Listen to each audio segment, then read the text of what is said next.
Break के बाद आप सभी का बहुत स्वागत है और मैं हूं आपके साथ शिवानी मिश्रा। बड़ी खबर आपको बता दें, महिंद्रा सेज भूमि से जुड़े मामले को लेकर खबर है। पूर्व सीएम वसुंधरा राजे के अलावा के खिलाफ आरोप खारिज हुआ है और अतिरिक्त न्यायिक मजिस्ट्रेट जयपुर का ये फैसला है। परिवादी ने सबूत पेश नहीं किया है।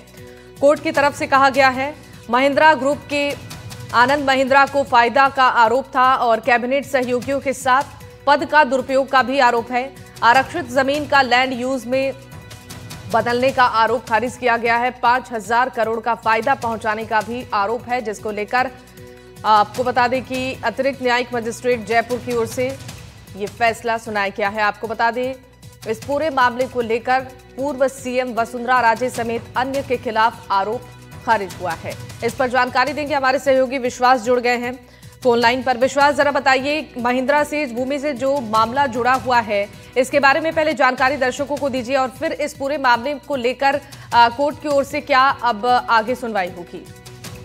जी देखिए, बिल्कुल राजधानी जयपुर में महिंद्रा सेज में जो बसावट की गई थी उसमें लगभग 500 एकड़ जो भूमि है वो लाइफ स्पेस डेवलपर जो कि आनंद महिंद्रा ग्रुप की जो कंपनी है उनको फायदा देने का आरोप जो है वो पूर्व मुख्यमंत्री वसुंधरा राजे, पूर्व नेता प्रतिपक्ष राजेंद्र राठौड़, गुलाब चंद कटारिया, गजेंद्र सिंह खीरसर चिकित्सा मंत्री और साथ ही जो 2 IAS ऑफिसर CS जो उस वक्त थे राजन और बीनू गुप्ता, इनके खिलाफ ये पूरा परिवार जो है दर्ज करवाया गया था। करीब 10 साल पहले ये मामला दर्ज करवाया गया था संजय छाबड़ा द्वारा, जिसमें कई आरोप लगाए गए थे। आरोप ये थे कि जो सेज सिटी में जो मूलभूत सुविधाएं, जो इंफ्रास्ट्रक्चर है, सड़क, पार्क, स्कूल की जो जमीनें हैं उनको कम कर दिया गया उसकी प्लानिंग में से, और जो जमीन थी वो जो लाइफ डेवलपर्स कंपनी है उसको दे दिया गया था।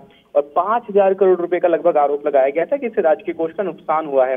इसमें लगभग 10 साल से लगातार इस मामले में सुनवाई हुई, इन्वेस्टिगेशन हुई, लेकिन जो कल अतिरिक्त न्यायिक मजिस्ट्रेट क्रम 11 जो पार्वती हैं उन्होंने ये इसमें जो परिवार है उसको खारिज कर दिया और ये कहते हुए परिवार खारिज किया कि जो परिवादी है संजय छाबड़ा, उन्होंने केवल मौखिक आरोप लगाए हैं, ना ही कोई साक्ष्य इतने सालों में भी पेश कर पाए हैं, ना ही किसी तरह के सबूत जो है वो उन्होंने माननीय न्यायालय के समक्ष पेश किए। बस मौखिक जो आरोप लगाए उसके हिसाब से परिवार दर्ज करा दिया। और लेकिन मौखिक आरोपों के आधार पर कोई परिवार जो है वो इस तरह से सस्टेन कोर्ट में नहीं कर सकता। साथ ही ना ही किसी प्रकार की जो जांच में इस तरह की कोई खामियां जो है वो सामने आएगी जिसमें ये सामने आए या ये पता चले कि किसी तरह का जो लाभ है, परिलाभ है, वो किसी कंपनी को नेताओं ने अपने नेता और अधिकारियों ने अपने पद का दुरुपयोग करके दिया है। तो जब ये तमाम बात साफ हुई कि कोई साक्ष्य पिछले 10 साल में भी लगातार नहीं जुटा पाए और परिवादी किसी प्रकार का कोई साक्ष्य सबूत माननीय न्यायालय के सामने पेश नहीं कर पाया, तो न्यायालय ने कल इस परिवार को खारिज कर दिया